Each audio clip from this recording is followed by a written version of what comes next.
In the next part of our series of houseplants, wandering Jews. So wandering Jew prefers bright and direct light and can tolerate those low light conditions. They like to have well-draining potting soil. They like their soil consistently moist but not waterlogged, and they really enjoy humidity. They actually appreciate higher humidity than most other houseplants. So having it near your kitchen sink or in a bathroom is going to do this really well. The fertilizing, you want to do that every 2 to 4 weeks.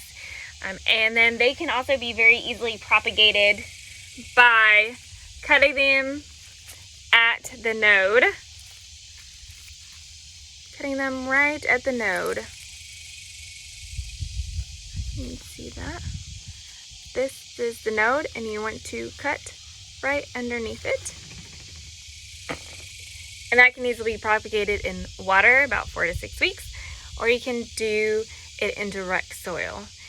And so some interesting facts is the wandering Jew is known for its striking purple and white stripes against the leaves.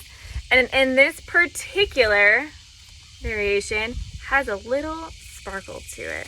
In some cultures, the wandering Jew plant symbolizes wandering and resilience. So wandering Jew is something that is going to be trailing over. That is its natural growth.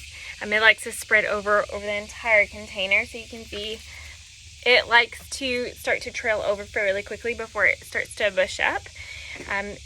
It is encouraged to regularly pinch in order to have a bushier growth so you can prevent legginess.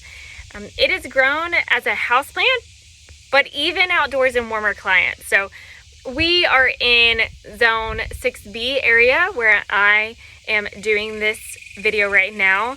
And so in this area, it's not gonna do very well.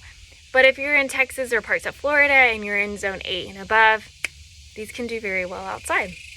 Pests to look out for are spider mites and aphids. Look out for them.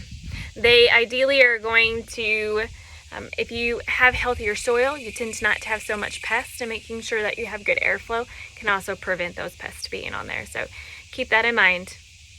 As always, I hope that you all were able to learn today. I hope you're inspired, and then I hope you grow. See you next time. Don't forget to like and subscribe below for more videos.